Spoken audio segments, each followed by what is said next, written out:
Tommy Chen sat quietly at Gate B-17 at Chicago O'Hare International Airport, his fingers dancing across his phone screen as he played his favorite flight simulator game. His mother, Sarah Chen, talked on her phone about work, pacing back and forth in her business suit while occasionally glancing at her son. At 12 years old, Tommy wasn't like other kids his age. Instead of playing Minecraft or Fortnite, he spent countless hours learning about airplanes and aviation. Flight 2317 to Phoenix is now boarding, the announcement echoed through the terminal. Tommy's eyes lit up as he spotted the gleaming white Boeing 737 through the large terminal windows. He quickly stuffed his phone into his backpack, which was covered with airplane-themed patches and pins. "Come on, Mom," Tommy tugged at his mother's sleeve. Sarah smiled, ending her call and following her enthusiastic son to the boarding line. As they waited, Tommy rattled off facts about the aircraft to his mother. "Did you know this plane can carry up to 189 passengers, and it has a wingspan of 117 feet? His eyes sparkled with excitement. Sarah nodded, used to her son's aviation obsession that had started 3 years ago when his father, an Air Force pilot, had taken him to an air show. As they boarded the plane, Tommy couldn't help but peek into the cockpit. Captain James Miller, a middle-aged man with graying temples, noticed the boy's interest and gave him a warm smile. "You like planes, young man?" he asked. Tommy nodded eagerly. "I've logged over 2,000 hours on flight simulators, sir," he replied proudly. The captain chuckled. "Well, keep at it, and maybe you'll be sitting in this seat someday."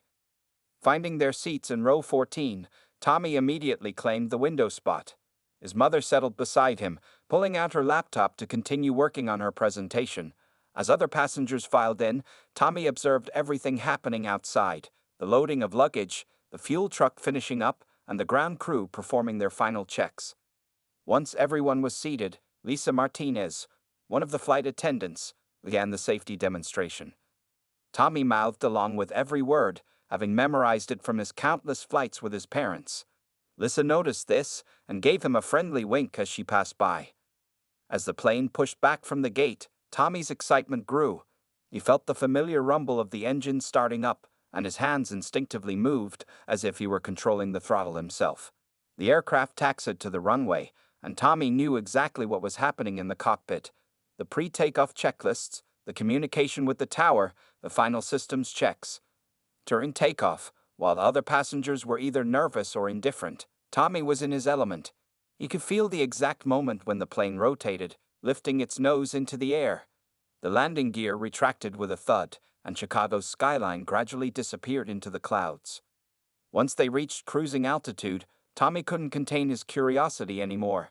He pressed the call button, and Lisa responded promptly. "What can I help you with?" she asked kindly. "Could you tell me what our current altitude and speed are?" Tommy asked politely. Lisa smiled, impressed by his interest. "Let me check with the cockpit," she returned a few minutes later. "We're at 32,000 feet, traveling at approximately 550 miles per hour." For the next hour, Tommy asked Lisa various questions about the aircraft whenever she passed by. She was impressed by his knowledge and even brought him a set of plastic wings, usually reserved for much younger children, but Tommy treasured them immediately. Sarah looked up from her laptop occasionally, happy to see her son so engaged. After her husband's passing in a training accident last year, Tommy's passion for aviation had only grown stronger, as if it kept him connected to his father's memory. As the plane cruised smoothly through the clear blue sky, nobody on board, not Captain Miller, not First Officer Dave Thompson, not the flight attendants, and certainly not the 142 passengers, had any idea that this routine flight was about to become anything but ordinary. Tommy was simply another aviation enthusiast kid on another routine flight, unaware that his thousands of hours on flight simulators would soon be put to the ultimate real-world test. Looking out at the scattered clouds below, Tommy imagined himself in the cockpit, hands on the controls, just like his father had once been. In just a few hours, that imagination would become a reality in ways he never could have expected. 2 hours into the flight, the clear skies had given way to patches of dark clouds. Most passengers were either sleeping or absorbed in their entertainment, but Tommy Chen remained alert, watching the changing weather through his window. His mother Sarah had dozed off beside him, her laptop still open on her lap. The first sign that something was wrong came when Lisa Martinez, the flight attendant, rushed past Tommy's row with unusual urgency. Her typically calm demeanor had been replaced with poorly concealed concern. Minutes later, she hurried back the other way with a first aid kit. Tommy's heart began to race. Years of studying aviation incidents had taught him that unusual crew movement often meant trouble. He watched as Lisa disappeared behind the cockpit door, then emerged again looking even more worried. The plane suddenly jolted, causing several passengers to gasp. The fasten seatbelt sign pinged on, and the aircraft began to shake more violently as they entered a patch of turbulence.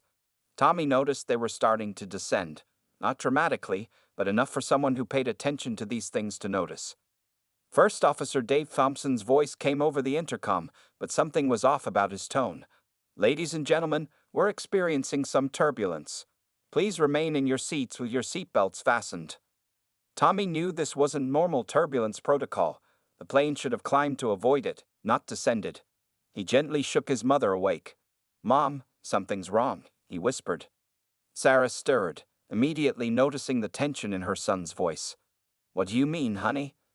Before Tommy could answer, Lisa's voice came over the intercom, trying to sound calm but failing to hide her stress. "If there are any medical professionals on board, please ring your call button immediately." Several call buttons chimed throughout the cabin. A middle-aged woman in row 20 identified herself as a nurse and was quickly escorted to the front. The muttering among passengers grew louder. Tommy overheard snippets of conversation between two flight attendants passing his row. "Captain's not responding. Dave's not looking good either. Something they ate." The turbulence grew worse. The plane dropped suddenly, causing drinks to spill and overhead bins to rattle. Tommy's simulator experience told him this wasn't just weather. The plane's movements were becoming increasingly erratic. Sarah gripped her armrest, her knuckles white. "Tommy, what's happening?" Tommy's mind raced through everything he knew about aviation emergencies. "I think something's wrong with the pilots," he said quietly, not wanting to alarm nearby passengers. The situation deteriorated quickly over the next 15 minutes. The nurse who had gone to the cockpit emerged looking pale, immediately consulting with the flight attendants. Tommy could read their body language. Whatever was happening was serious. A new sound caught Tommy's attention. The right engine was making an unusual whining noise. He pressed his face against the window, trying to see if there was visible damage. The engine looked fine, but the sound worried him. First Officer Thompson's voice came over the intercom again, but this time he was clearly struggling to speak. "Ladies and gentlemen, we're experiencing a medical situation. Please remain calm." The message cut off abruptly. The plane banked sharply to the left before correcting itself, causing several passengers to scream. Oxygen masks dropped from the ceiling as the cabin pressure suddenly changed. In the chaos that followed, Tommy remained surprisingly calm. He helped his mother with her oxygen mask before securing his own, just as the safety demonstrations had always instructed.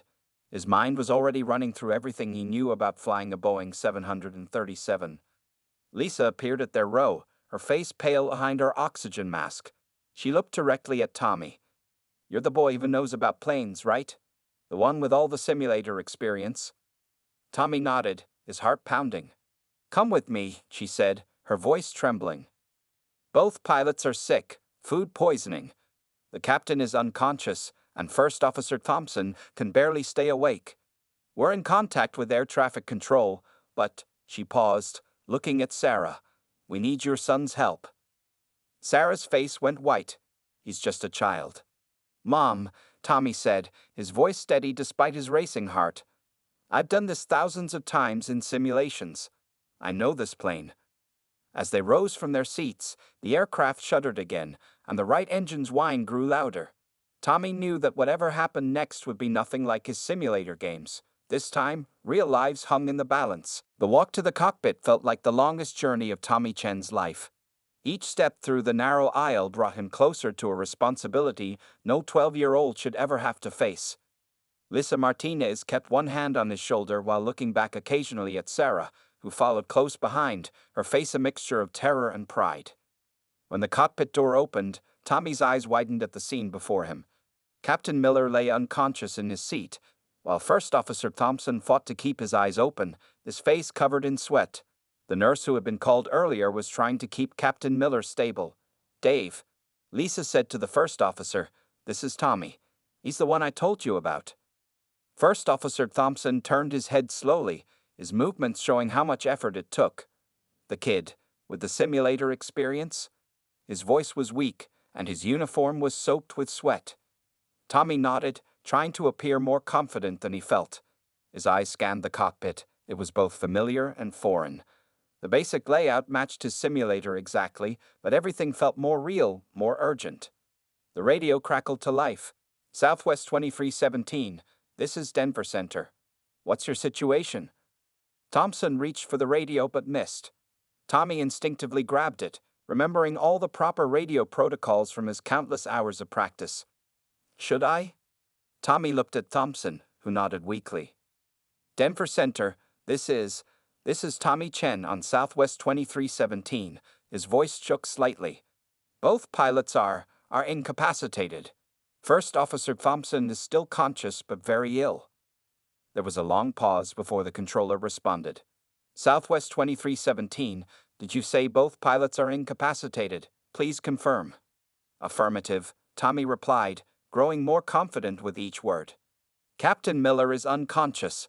First Officer Thompson has severe food poisoning symptoms.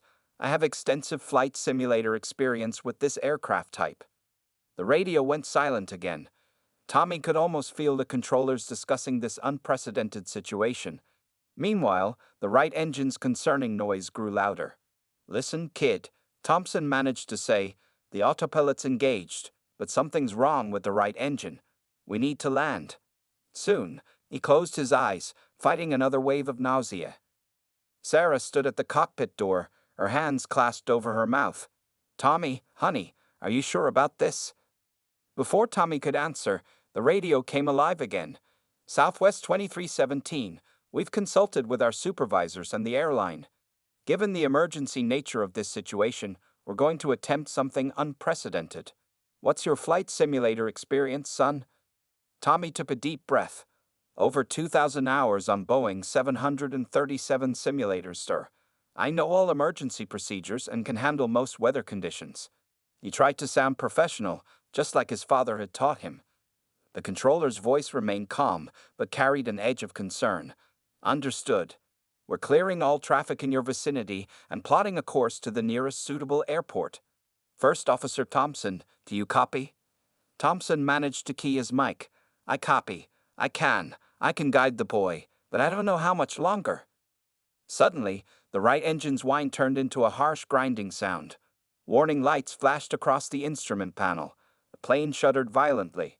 "Engine 2 is failing." Tommy called out, automatically falling into proper aviation terminology. His hands hovered over the controls, ready to act. The controller's voice returned with new urgency. "Southwest 2317, we need a decision now. Can the boy take control?" First Officer Thompson looked at Tommy through half-closed eyes. "Your simulator experience. It's our only chance. You think you can do this?"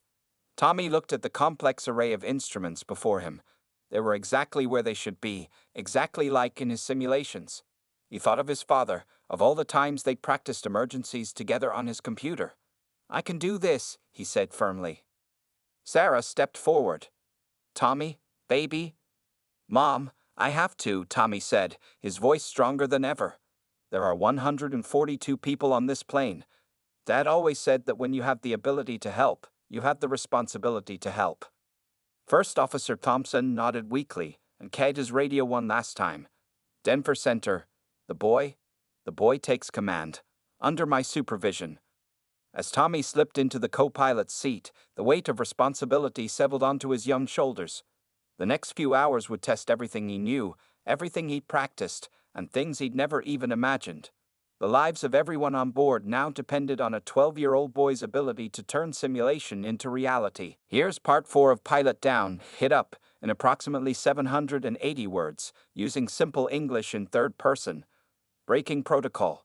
Tommy Chen's hands trembled slightly as he adjusted the co-pilot's seat forward.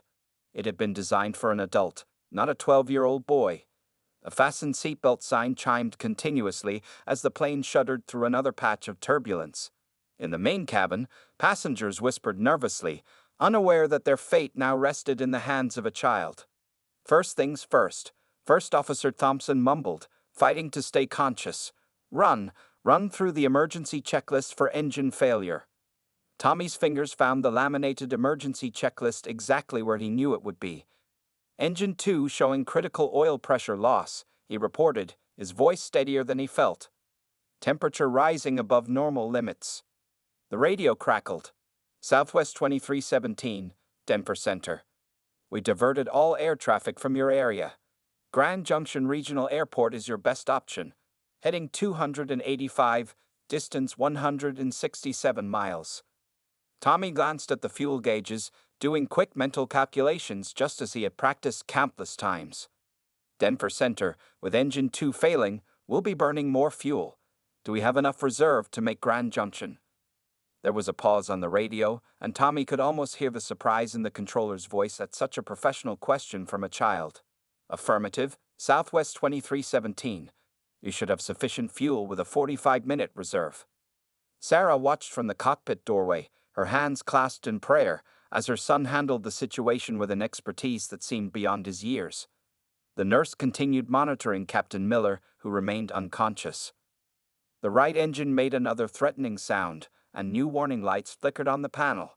Tommy remembered his simulator training: clean up the cockpit, focus on what's important, ignore distractions. Engine 2 needs to be shut down, Thompson said weakly. Remember? Remember the procedure? Tommy nodded, his hands moving to the correct switches. Cut fuel supply, fire suppression armed, engine master switch to off. His movements were precise, just as he had practiced hundreds of times in simulations. The dying engine fell silent, and the plane's handling immediately became more challenging. Tommy felt the aircraft wanting to yaw to the right, but he compensated with rudder input, just as his father had taught him. Denver Center, Engine 2 is shut down and secured, Tommy reported. Request lower altitude for better control. Granted, Southwest 2317. Descend and maintain flight level 280. Weather report shows increasing turbulence at your current altitude. Lisa Martinez entered the cockpit with water for Thompson, who could barely lift his head now. How's he doing? She asked Tommy quietly. He's getting worse, Tommy replied, his young voice carrying a maturity beyond his years. We need to land as soon as possible. The plane lurched suddenly, causing everyone to grab for support. Flying on one engine through mountain territory was proving more challenging than any simulation Tommy had ever attempted. Tommy, Thompson managed to say, you need to notify the passengers. They deserve to know. Tommy looked at Lisa, who nodded encouragingly. He reached for the cabin announcement switch, took a deep breath, and pressed the button. Ladies and gentlemen, this is Tommy Chen speaking from the cockpit. He paused, remembering how his father always kept his voice calm during emergencies. We're experiencing some difficulties with our right engine, and both pilots are unwell. I want you to know that I have extensive flight simulator experience, and I'm being assisted by First Officer Thompson and Air Traffic Control. We're diverting to Grand Junction Regional Airport. Please remain calm and follow all crew instructions. A murmur of disbelief spread through the cabin. Some passengers gasped, others began to pray, and a few shouted in protest at the idea of a child flying the plane. Denver Center, Tommy called, request vectors for Grand Junction and weather update. Southwest 2317, turn right heading 290. Weather at Grand Junction showing scattered clouds, visibility 8 miles, winds 15 knots gusting to 25, crosswind from the north. Tommy's heart sank slightly. Crosswind landings were always tricky in simulations, and now he had to perform one in real life, with one engine, in gusting conditions. First Officer Thompson seemed to sense his concern. You can do this, kid, just like in practice.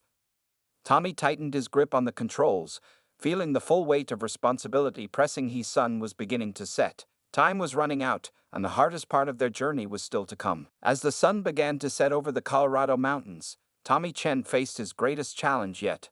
First Officer Thompson had finally lost consciousness, slumping in his seat despite the nurse's best efforts to keep him awake. Now, Tommy was truly alone at the controls of the Boeing 737, with 142 lives depending on him. Denver Center, Southwest 2317, Tommy called, his voice cracking slightly. First Officer Thompson is now unconscious. I'm the only one awake in the cockpit. There was a notable pause before the controller responded. Understood, Southwest 2317. We've got multiple emergency response units standing by at Grand Junction. Are you comfortable with the landing procedures? Tommy's hands gripped the controls tighter. Affirmative, but I've only done single-engine crosswind landings in simulators. He glanced at the engine instruments, watching the remaining engine's readings carefully. Lisa Martinez stood behind his seat, having taken on the role of this co-pilot. She held the emergency checklist, ready to help however she could. Sarah Chen remained at the cockpit door, torn between maternal fear and astonishment at her son's composure. Tommy, Lisa said softly, the passengers need another update. They're getting nervous. Tommy nodded and reached for the intercom switch. His hand was steadier this time. Ladies and gentlemen, this is Tommy again. We're about 40 minutes from landing in Grand Junction.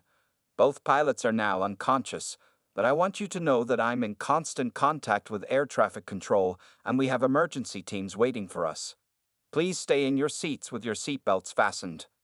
The cabin erupted in a mix of prayers, crying, and worried conversations. Sarah stepped into the cabin to help the flight attendants calm the passengers, though her own heart was racing. Southwest 2317, begin descent to 15,000 feet, the controller instructed. We're tracking you on radar and will guide you through the approach. Tommy began the descent carefully, compensating for the missing engine. Every movement had to be more deliberate now, more precise. The simulator had taught him the procedures, but the real aircraft felt heavier, more alive under his hands. A new voice came over the radio, older, more seasoned. Son, this is Captain Reynolds at Denver Center.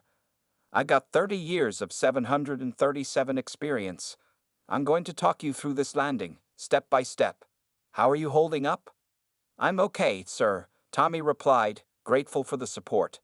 But the plane feels different from the simulator. Everything's heavier.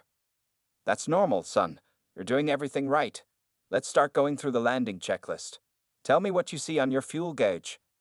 As they worked through the preparations, Tommy remembered all the times his father had guided him through difficult scenarios on his flight simulator.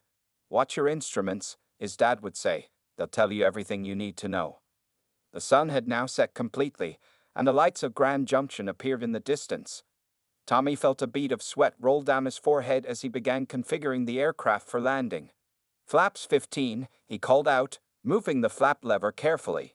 The plane shuddered as the flaps extended, and Tommy had to fight the controls to maintain steady flight. Perfect, Captain Reynolds encouraged. Now, you'll want to start your turn to final approach in about 8 miles. Remember, with that crosswind, you'll need to crab into the wind. Tommy checked his instruments again, just as he had done thousands of times before. But this time, the altimeter was real. The airspeed indicator wasn't just pixels on a screen. The lives at stake weren't simulated. Lisa, he said, his voice firm, please make sure everyone in the cabin is prepared for landing. It might be rough. As Lisa left to prepare the cabin, Tommy took a deep breath. The lights of Grand Junction Airport grew larger in his windscreen. In the darkness, he could see the flashing lights of emergency vehicles already lining the runway. Southwest 2317, we're cleared for the approach to runway 11, Captain Reynolds announced. Wind 340 at 18 knots, gusting 25. You're doing great, son, just like you practiced. Tommy lined up the aircraft for final approach, remembering his father's words. A good landing starts with a good approach.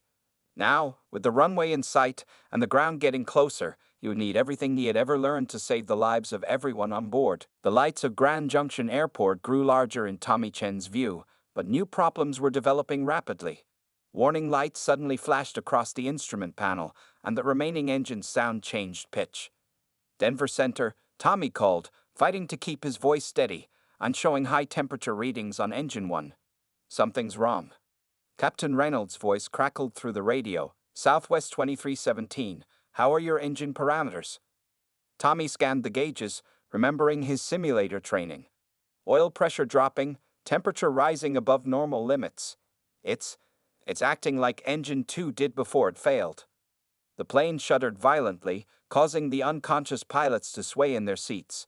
The nurse braced herself against the cockpit wall while continuing to monitor their vital signs. "Tommy," Lisa Martinez said from behind him, "the passengers are panicking." They felt that shake. Sarah Chen rushed into the cockpit. "Honey, what's happening?" "Mom, please go back and help Lisa," Tommy replied, his eyes fixed on the instruments. "I need to focus." The radio came alive again. "Southwest 2317, you're still too high for the approach. You need to lose altitude, but with that engine acting up." Captain Reynolds paused. "Son, this is going to be tricky." Tommy knew what he had to do. In his simulations, he'd practiced engine-out landings hundreds of times, but never with deteriorating weather conditions and a failing second engine. "Denver Center, request immediate emergency landing clearance," Tommy said, his small hands gripping the controls tightly. "I don't think Engine 1 will last much longer." Lightning flashed in the distance, illuminating dark storm clouds rolling in from the mountains. The wind, already strong, was getting worse. "Granted, Southwest 2317. Emergency vehicles are in position. Wind now 355 at 22 knots, gusting 30. Caution for wind shear on final approach." Tommy began his descent, carefully managing his airspeed. Each movement of the controls had to be gentle. Too much power, and the failing engine might give out too little, and they dropped too fast. The engine coughed, causing the entire aircraft to vibrate. Warning bells chimed as more indicators turned red. "Lisa," Tommy called out, "tell everyone to brace for a possible rough landing. This engine won't last much longer." As Lisa made the announcement, terrified gasps echoed from the passenger cabin. Tommy could hear crying and prayers mixing with the sound of the struggling engine. "Southwest 2317, Captain Reynolds' voice was urgent now. You're 4 miles from touchdown. Temperature dropping rapidly. Possible icing conditions." Tommy noticed frost starting to form on the windscreen edges. In the simulator, icing had always been one of the hardest conditions to handle. Now he faced it with a failing engine and strong crosswinds. The aircraft suddenly dropped several hundred feet without warning. Tommy's stomach lurched as he fought to regain control. The engine screamed in protest as he added power. "Come on," he whispered to the plane. "Just a little longer. Please hold together." The runway lights were clearly visible now, but they were dancing in the gusting wind. Tommy had to constantly adjust his approach, using every bit of knowledge he'd gained from countless hours of practice. 3 miles to touchdown, Captain Reynolds announced. "You're slightly high and right of center line. Correct left and down." As Tommy began his correction, the engine made a sound he'd never heard before, a high-pitched whine followed by a series of loud bangs. The entire cockpit shook violently. "Engine 1 is failing," Tommy called out, his voice rising with urgency. "Loss of power. Southwest 2317, clear to land any runway." The controller's voice was tense. "Emergency equipment standing by." Tommy watched in horror as the last engine's power indicators dropped to critical levels. The plane began to sink faster than he wanted, and the controls felt increasingly sluggish. Through the windscreen, he could see the emergency vehicle's lights blazing along the runway edges. The wind continued to gust, pushing the aircraft sideways as he fought to maintain the approach path. With the ground rushing up and the last engine dying, Tommy Chen faced a terrifying reality. He would have to land a commercial airliner in conditions that would challenge even the most experienced pilots. With no working engines, in the dark, with wind shear, and 142 lives hanging in the balance. His father's voice echoed in his memory. "When everything goes wrong, remember your training and trust your instincts." Now, those words would be put to the ultimate test. The final moments of Southwest Flight 2317's descent became a battle between a 12-year-old boy and the forces of nature. With both engines now dead, Tommy Chen had to perform a maneuver that even seasoned pilots dreaded: a dead-stick landing in severe crosswinds. Southwest 2317, wind shear reported by previous aircraft, the controller warned. All emergency vehicles in position. Tommy's world narrowed to his instruments and the runway ahead. The aircraft was now a giant glider, and every foot of altitude became precious. He could hear his father's voice from their simulator sessions. In a powerless descent, you only get one chance. Make it count. Lisa, Tommy called out, his voice surprisingly steady. Final warning to the passengers. Brace for impact. The flight attendants' voices echoed through the cabin. Heads down. Stay down. Heads down. Stay down. Sarah Chen, strapped into a jump seat, watched her son's small frame in the cockpit, silently praying. The nurse continued monitoring the unconscious pilots, though she too had secured herself for landing. 1 mile to touchdown, Captain Reynolds coached through the radio. You're a bit low, nose up slightly. Tommy eased back on the controls, feeling the aircraft's resistance. Without engine power, every control input had to be perfect. Too much nose-up attitude would stall the plane. Too little would send them crashing short of the runway. Suddenly, a violent downdraft caught the aircraft. The plane dropped sharply, causing screams throughout the cabin. Tommy's stomach lurched, but his hands remained steady on the controls. 500 feet, the plane's automated system announced. The runway threshold lights blazed ahead, but the gusting wind kept pushing them sideways. Tommy crabbed the aircraft into the wind, just as he practiced countless times. His small hands moved the controls with precision that belied his age. 400 feet. You're drifting right, Captain Reynolds warned. Correct left, gently. Tommy applied subtle pressure to the rudder pedals, desperately trying to keep the aircraft aligned with the runway. Sweat dripped down his forehead, but he didn't dare take his hands off the controls to wipe it away. 300 feet. The wind shear alarms blared as another gust hit them. The plane shuddered violently. Warning lights flashed across the panel, but Tommy forced himself to focus only on what mattered: airspeed, attitude, and alignment. 200 feet. Through the windscreen, Tommy could see dozens of emergency vehicles lining the runway, their lights painting the night in red and blue. The sight reminded him of the Christmas lights at home, and for a moment, he wondered if he'd ever see them again. 100 feet. Landing gear confirmed down and locked, Lisa called out, reading from the checklist. Tommy began the flare maneuver, gently easing the nose up to slow their descent. Without engine power, timing was critical. Too early and they'd stall, too late and they hit too hard. 50 feet. The crosswind gave one final, vicious push. Tommy countered with rudder and aileron, his movements instinctive after thousands of simulator landings. The runway lights blurred as rain began to pelt the windscreen. 40 feet. Almost there, son, Captain Reynolds encouraged. Keep it steady. 30 feet. Tommy could now see individual raindrops illuminated in the landing lights. The concrete runway rushed beneath them, seeming both impossibly close and terrifyingly far. 20 feet. Sarah closed her eyes, gripping her seat. Lisa held her breath. In the cabin, passengers braced harder, many crying, others praying. 10 feet.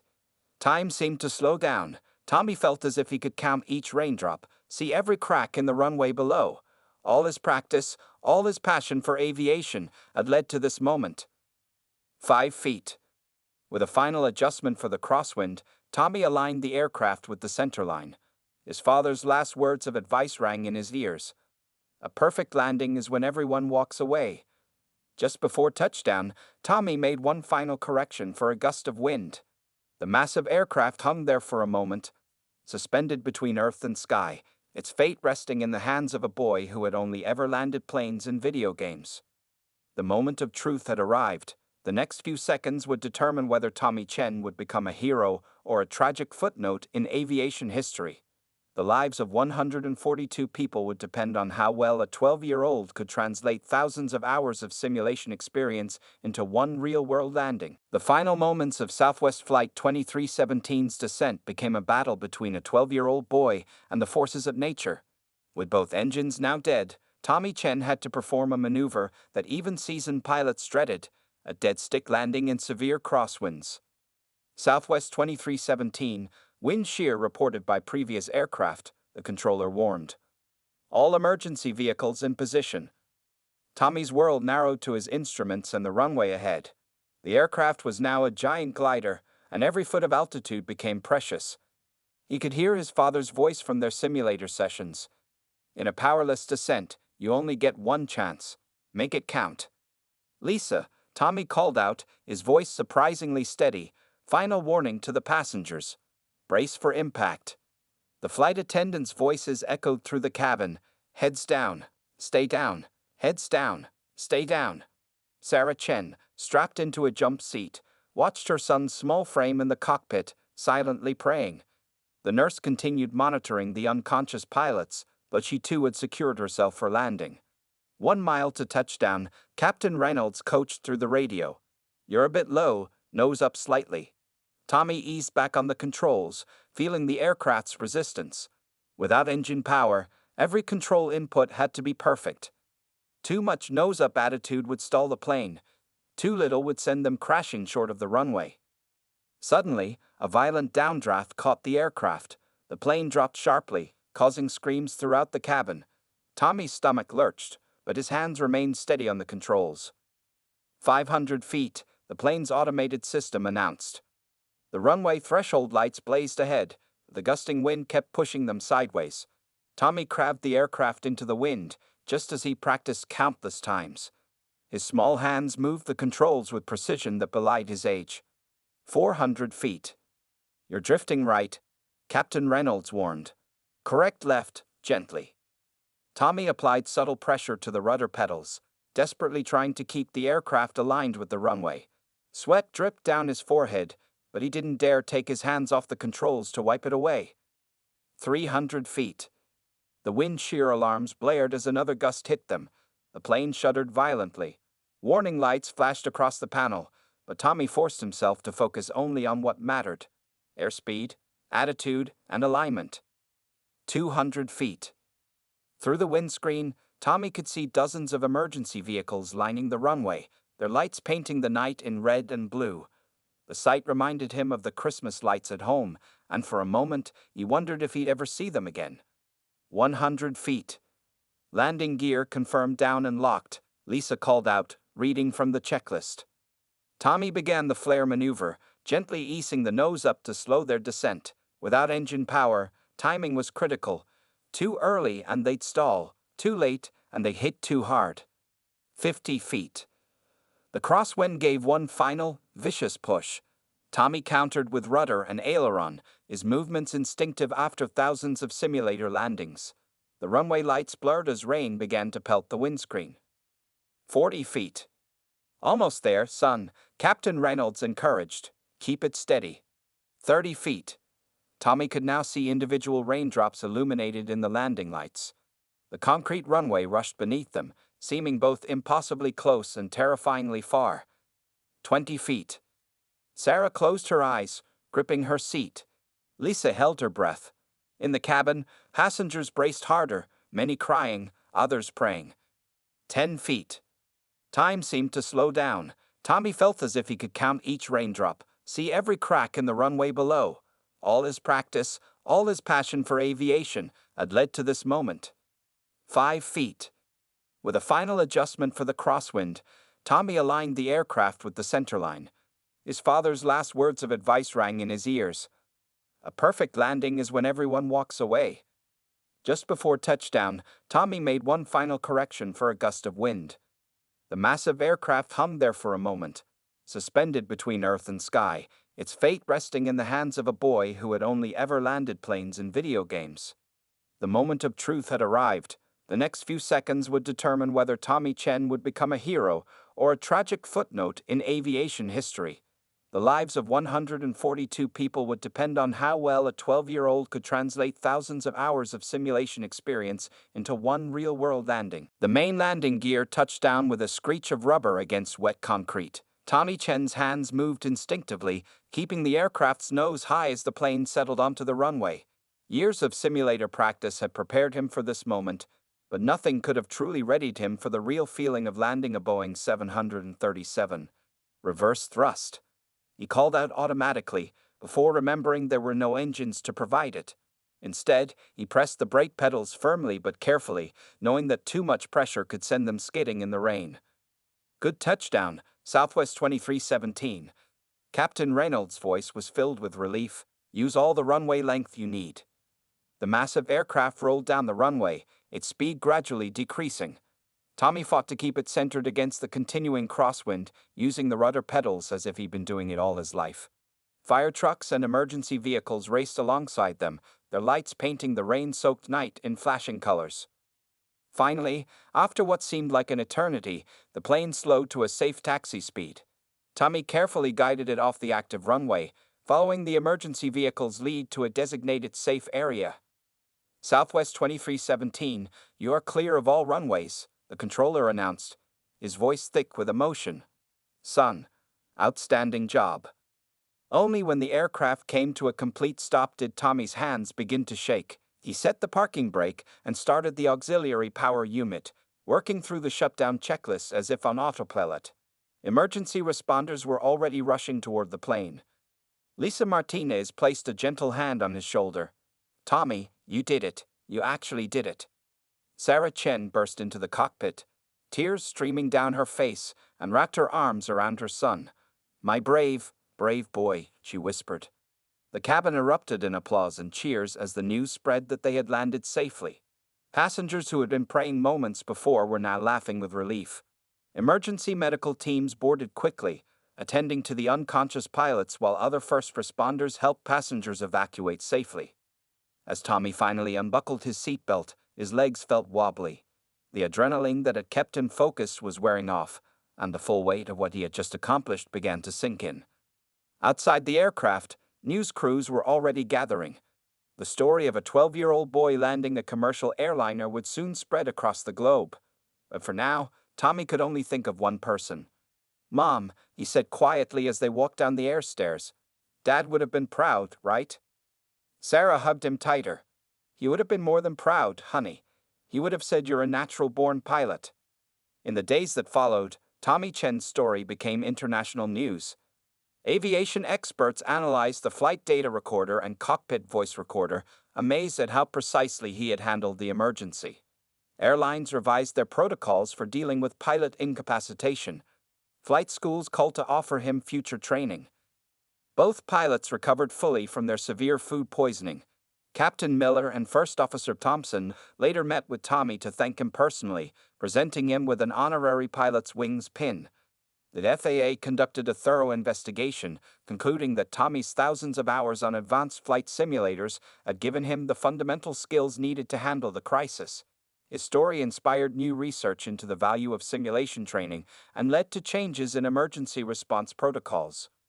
1 month after the landing, Tommy stood in front of his bedroom mirror, straightening his tie before heading to a ceremony where he would receive multiple awards for heroism. His flight simulator setup still sat in the corner, but it seemed different now, no longer just a game, but a tool that had helped save 142 lives. Sarah appeared in his doorway. Ready to go, Captain Chen? Tommy smiled at his mother's use of the title. You know, he said, when I was landing that plane, I kept hearing Dad's voice, telling me all the things we'd practiced together. It was like he was there in the cockpit with me. Sarah walked over and adjusted his tie. He was there, honey, and he'll be watching today too, just like he'll be watching when you earn your real pilot's wings someday. As they drove to the ceremony, Tommy looked up at the sky, watching a plane leave its contrail across the blue expanse. He knew now, more certainly than ever, that his future lay up there among the clouds. What had started as a child's passion for flight simulators had turned into something much more. It had become his calling. The story of Southwest Flight 2317 would be told for years to come, a reminder that sometimes the most remarkable achievements come from the most unexpected sources, and that preparation, courage, and determination know no age limits.